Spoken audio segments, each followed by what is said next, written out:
আপনারা সবাই কেমন আছেন? আশা করছি আপনারা প্রত্যেকে ভালো আছেন। তো আপনাদের ভালোবাসার ছোঁয়ায় আবারও শুরু করছি আজকের একটা রেসিপি। তো এটা হচ্ছে আলু, বড়ি আর মাছ ভাজা। মাছগুলোকে ভেজে নিয়েছি, তবে এখানে আমি 3টে বা 4টে পিস মাছ নেব। তো মাছগুলো বড় কাঁটাগুলো আমি পুরো ফেলে দেব। তো এভাবে মাছের কাঁটাগুলো বেছে আমি একটা পাত্রে রেখে দেব।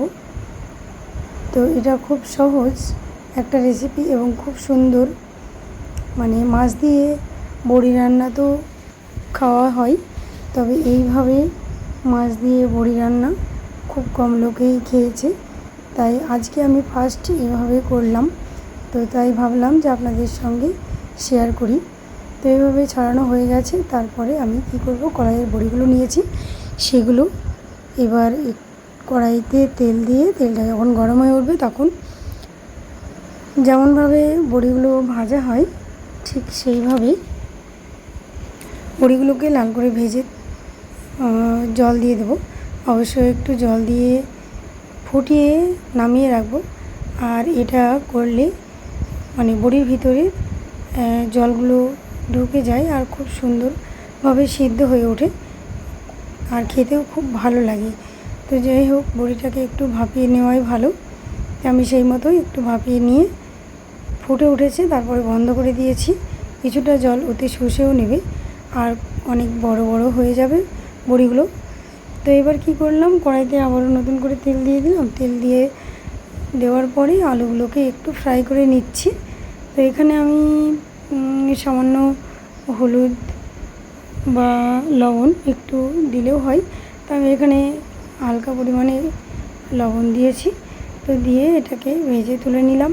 নেওয়ার পরে আবার ওই কড়াইতে পরিমাণ মতো তেল দিয়ে দিলাম। তেল দেওয়ার সঙ্গে তেলটা যখন গরম হয়ে উঠবে তখন ওই যে এলাচ একটা একটু থেতো করে নিয়েছি, নেওয়ার পরে দিয়ে দিলাম। তারপরে গোটা জিরে ফোড়ন, এগুলো দেওয়ার পরে পেঁয়াজ কুচোনো, কাঁচা লঙ্কা কাঁচাই পাকাই, তো পেঁয়াজ আর কাঁচা লঙ্কা দিয়ে এগুলোকে একটু নাড়াচাড়া করে ফ্রাই করে নিতে হবে। নেওয়ার পরে এখানে জিরে পেস্ট করা, কাঁচা জিরে পেস্ট করা, তার সঙ্গে আদা পেস্ট করা, এগুলোকে পরিমাণ মতো দিয়ে এর সঙ্গে সামান্য একটু জল দিয়ে দেবো, কেননা মশলাগুলো দেওয়ার পরে একটু ছিটকে যাওয়ার সম্ভাবনা থাকে। তো সেই জন্য একটু জল দিয়ে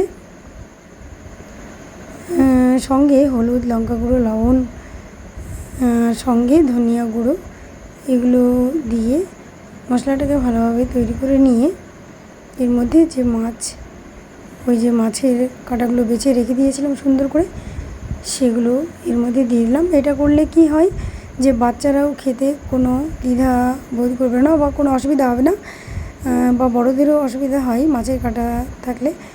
তো সেই জন্য আমি মাছের কাঁটাগুলো ফেলে দিয়েছি, আর খেতেও খুব সুন্দর লাগবে, টেস্টফুল হবে। তো যাই হোক, ওগুলোকে মাছগুলোকে মশলার সঙ্গে নাড়িয়ে নিয়ে আলুগুলো দিয়ে দিলাম। আলুগুলো ওর সঙ্গে বেশ ভালোভাবে ফ্রাই হয়ে নিচ্ছে। তো নেওয়ার পরে এবার আমি পরিমাণ মতো জল দিয়ে দিচ্ছি। অবশ্যই আলুটাকে সিদ্ধ হতে হবে, আর বড়িটা তো প্রায় সিদ্ধ হয়েই এসেছে। তো এখানে সেই মতো জলটা দিতে হবে। তো দেওয়ার পরে এটা ফুটে উঠবে, ঠিক তখনই কিন্তু আমি ওই বড়ি যে সিদ্ধ করে রেখেছি সেগুলো দেবো, তার আগে নয়। তো আমার আলুটা ফুটে উঠেছে, এবার আমি বড়িগুলোকে ঢেলে দিচ্ছি। তো দেওয়ার পরে এগুলোকে ভালোভাবে ডুবিয়ে নিতে হবে। তো ডুবিয়ে নেওয়ার পরে এটাকে আরও কিছুক্ষণ ঢাকা দিয়ে রাখতে হবে। রাখার পরে আলুটা ভালোভাবে সিদ্ধ হয়ে যাবে আর ঝোলটাও ঠিকঠাক মতো থাকবে। তখন এটাকে নামিয়ে গরম গরম ভাতের সঙ্গে পরিবেশন করতে হবে। এটা কিন্তু খুব সুন্দর একটা রেসিপি। দেখুন, রান্না তো হয়ে গেছে। যদি আমার এই রেসিপিটা ভালো লেগে থাকে তাহলে অবশ্যই আপনারা শেয়ার করে রেখে দেবেন যে কীভাবে আমি এটা রান্না করছি। আর আমার ভিডিওটি প্রথম থেকে লাস্ট অবধি দেখার জন্য ধন্যবাদ।